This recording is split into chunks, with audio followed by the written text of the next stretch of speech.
할렐루야. 2022년 5월 16일 월요일 아침 기도회를 시작하겠습니다.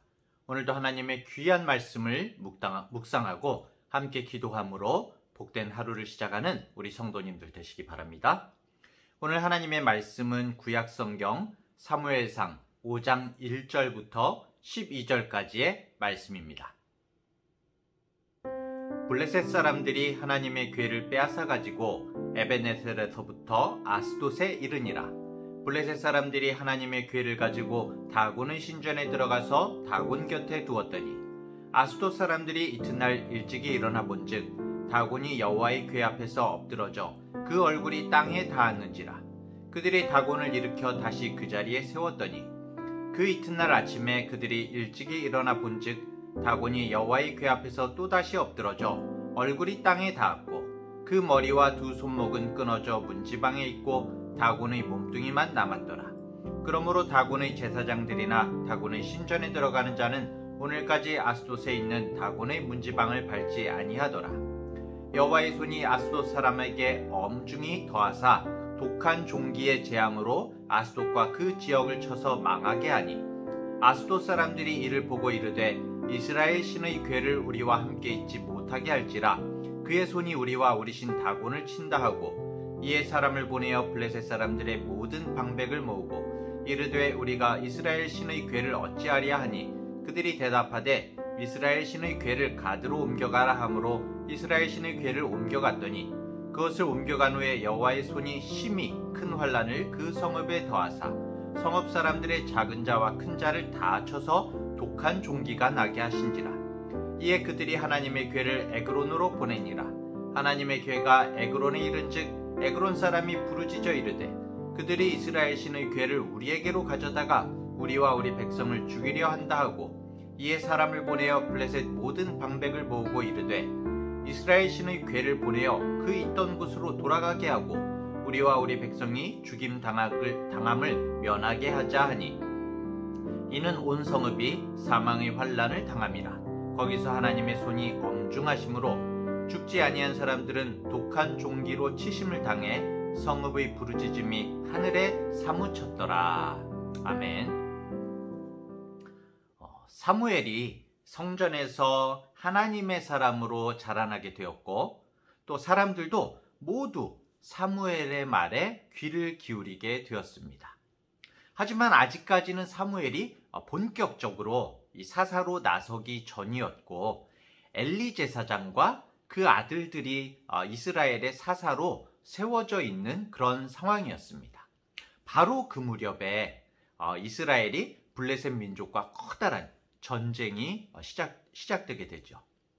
이스라엘은 이 블레셋과의 싸움에서 크게 패하고 수만 명이 죽게 됩니다. 결국 이 전쟁에서 엘리 제사장의 두 아들 홈니와 비나스도 죽게 되었고 또 엘리 제사장도 두 아들의 전사 소식을 들으면서 죽게 됩니다. 하지만 무엇보다도 큰 사건이 일어났는데 바로 여호와 하나님의 십계명 돌판이 들어있는 법궤를 블레셋에게 빼앗기게 된 거죠. 이스라엘이 전쟁에서 계속 밀리자 이스라엘이 하나님의 법궤를 실로에서 가져오게 되고 그 법궤를 앞세우고 싸웠지만 블레셋에게 패하고 만 것이죠.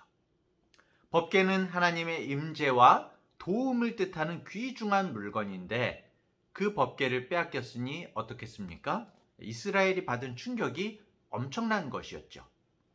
이스라엘 사람들은 아마도 이스라엘의 하나님이 블레셋의 신에게 지고 말았다고 생각했을 것이고 또 법궤를 빼앗겼기 때문에 여호와 하나님께서 이스라엘 백성을 떠났다고 생각했을 것입니다. 우리들도 이렇게 현상을 단순하게 보는 경우가 많이 있지요. 우리 인생에서 정말 내 마음에 들지 않는 일이 일어나거나 나에게 손해가 되는 일이 계속 생기면 하나님을 원망하게 되고 또 도대체 하나님이 어디 계시냐? 왜 하나님이 나를 떠나셨습니까? 이렇게 제멋대로 생각할 때가 많이 있습니다. 자기 중심의 생각을 하는 경우가 많이 있죠. 하지만 하나님의 뜻은 사람의 뜻보다 높고 다른 것을 우리는 깨달아야 하는 것입니다. 하나님은 하나님의 역사를 계속해서 이루어가고 계신 것이죠. 다만 우리가 모를 뿐인 것입니다. 그러한 상황에서도 우리는 우리의 얄팍한 생각으로 모든 것을 판단하고 결정지어버립니다. 이것이 바로 인간의 교만이고 죄인 것이죠. 블레셋 사람들은 전쟁의 전리품으로 빼앗은 여호와 하나님의 법궤를 가지고 의기양양하게 블레셋의 고을 중 하나인 아스돗으로 가져가게 됩니다. 그리고 그곳에 있는 자신들의 신인 다곤의 신전에 여호와 하나님의 법궤를 가져다 두게 되죠. 자, 그런데 다곤은 이 블레셋 사람들이 가장 주되게 섬기는 신이었는데 머리와 손은 사람 모양이고 그리고 나머지 하반신은 물고기 형상을 한 그런 우상의 모습이었다고 합니다. 마치 인어 같죠. 이 법궤를 다곤의 앞에 가져다 둔 것은 자신들이 전투에서 승리한 것을 기념하고 또 자신들을 승리로 이끌어준 다곤을 찬양하는 의미로 하나님의 법궤를 가져다 둔 거였습니다. 그런데 놀라운 일이 벌어지죠. 하루가 지나고 아침에 일어나 보니까 다곤의 신상이 마치 절을 하는 것처럼 하나님의 법궤 앞에 절을 하는 것처럼 엎드러져 있는 것입니다.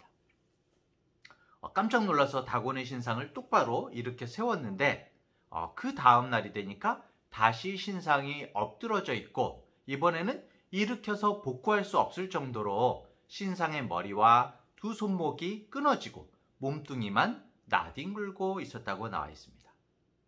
어떻습니까? 여호와 하나님께서 능력이 없으셔서 다곤을 섬기는 블레셋 사람에게 언약궤를 빼앗긴 것일까요? 사실은 이 모든 일 또한 하나님의 계획하신 가운데 있었던 것이죠. 이스라엘이 각각 자기 소견에 옳은 대로 행하면서 자신들의 죄를 회개할 줄 모르고 우리가 앞장에서 살폈던 것처럼 자신들이 블레셋에게 밀리니까 하나님의 법궤를 마치 자신들의 전쟁 승리를 위한 어떤 주술적인 도구처럼 이용하려 한 데 대해서 하나님은 이스라엘이 전쟁에 져서 그것으로 이제 심판을 받게 하신 것이고 또 전쟁의 승리를 블레셋에게 넘겨주신 것이었죠. 하지만 또 블레셋 입장에서 보면 블레셋이 의기양양하게 하나님의 법궤를 가지고 간 이후에 블레셋 사람들은 뒤늦게 깨닫게 된 것입니다. 자신들이 전리품을 가져온 것이 아니라 무시무시한 심판의 핵폭탄을 가지고 왔다는 것을 깨닫게 된 것이죠. 6절부터는 그 핵폭탄이 폭발하게 됩니다. 사실은 핵폭탄이 아니라 생화학 폭탄이라고 표현해야 될 것 같은데 여호와의 궤를 둔 곳마다 독종, 악성 종양이 발생하고 사람들이 고통을 겪게 되는 것입니다. 아스돗에서 가드로 그리고 에그론이란 지역으로 법궤가 옮겨지는 곳마다 하나님의 무서운 심판이 임하게 됩니다. 이런 일이 계속 있게 되니까 마지막으로 법궤를 옮겨다가 놓으려고 했던 그 아스돗 사람들이 울부짖으면서 여호와의 궤가 오면 다 죽게 된다. 절대로 법궤를 가져오면 안 된다. 이렇게 법궤를 거부하게 되죠. 결국 하나님의 법궤를 이스라엘이 빼앗기며 이스라엘에게도 심판이 되었지만 법궤를 빼앗아온 블레셋 또한 여호와 하나님의 크심과 그 능력을 실감하게 되었고 엄청난 심판을 겪게 되는 일이 일어나게 된 겁니다. 우리가 이긴 게 아니구나. 안타까운 것은 블레셋이 이러한 심판을 겪으면서 하나님 앞에서 자신들의 우상 숭배를 버리고 여호와 하나님 앞에 회개하면서 나오지 못하고 그저 그 법궤를 다른 지방으로 옮김으로써 자신들끼리 폭탄 돌려막기를 하는 그런 안타까운 모습을 우리가 보게 되죠. 진짜 문제가 무엇인지 모르는 것이죠. 인격적인 하나님을 알지 못하는 블레셋의 안타까운 모습인 것입니다. 그들은 우상을 버리고 하나님께 돌아와야 했습니다. 그런데 사실 이런 모습은 블레셋만의 모습이 아니었죠. 앞에서 나왔던 이스라엘 또한 인격적이신 하나님을 정말 인격적으로 대하며 주님께 묻고 자신들의 나아갈 바를 하나님께 들었어야 했지만 자신들의 전쟁 승리를 위해서 그저 하나님을 이용하려고 했었죠. 이스라엘이나 블레셋이나 똑같았던 것입니다. 이 시대에 하나님을 섬긴다는 우리들은, 예수 그리스도를 믿음으로 구원받았다고 자부하는 우리들은 어떻습니까? 정말 내 자신의 고집과 아집을 내려놓고 자기 중심성을 내려놓고 하나님께 구하며 하나님의 뜻에 쓰임받고자 정말 살아가고 있습니까? 아니면 아직도 옛 이스라엘처럼 내 자신이 우주의 중심이 되어서 하나님의 법궤를 이용해서 나의 욕망을 성취하려고 하고, 또 이 블레셋처럼 나에게 닥치는 모든 손해와 어려움들을 단순히 피하려고만 하지, 인격적이신 하나님께 구하고 왜 이런 일이 일어나는지, 하나님께서 나에게 원하시는 것은 무엇인지 알고자 하는 마음이 우리에게 있는지 돌아보기를 원합니다. 결국 11절 12절에서 법궤를 이스라엘에게 다시 돌려주자는 의견이 팽배하게 되죠. 그것만이 살 길이라고 블레셋이 자신들의 실패를 선언하는 모습으로 오늘의 본문이 끝을 맺게 됩니다. 오늘의 본문에서 우리는 하나님을 두려워할 줄 모르는 자에게 돌아갈 것은 실패와 비난과 엄중한 진노뿐임을 보게 됩니다. 그리고 어리석은 사람들은 이런 모든 문제를 인간의 지혜나 명철이나 모략으로 해결하려고 하는 모습을 보게 되죠. 마치 블레셋이 열심히 여기저기로 법궤를 밀어내기 하면서 방법을 찾는 것처럼 말입니다. 그리고 죽도록 실패를 경험하고 나서야 깨닫게 되죠. 그나마 나중에라도 블레셋이 하나님의 크심을 깨달았으니 다행인 것이죠. 하지만 이스라엘도 블레셋도 하나님을 인격적으로 알고 주님께 구하면서 나아가지 못하는 이런 모습들은 너무나 안타까운 것입니다. 회개하지 못했죠. 사랑하는 대학교회의 성도 여러분, 우리들은 하나님의 은혜로 구속함을 받았습니다. 하나님의 자녀들이 되었습니다. 하지만 우리들이 말로만 하나님을 믿는다고 인정하고 마음 깊은 곳에서 정말 내가 자신을 내려놓고 오로지 예수 그리스도께서 우리의 주인 되심을 인정하고 있는지, 우리가 정말 생각하고 말하고 행해야 할 바를 주님께 묻고 구하지 않는다면은, 아직도 내가 자기 중심성으로 살아가려고 한다면은 우리는 정말 고민해 봐야 됩니다. 내가 정말 예수님을 믿고 있는가? 내가 정말 하나님의 사람인가를 심각하게 고민해 봐야 하는 것이죠. 사실 그런 고민이 있다는 것도 하나님의 은혜인 것입니다.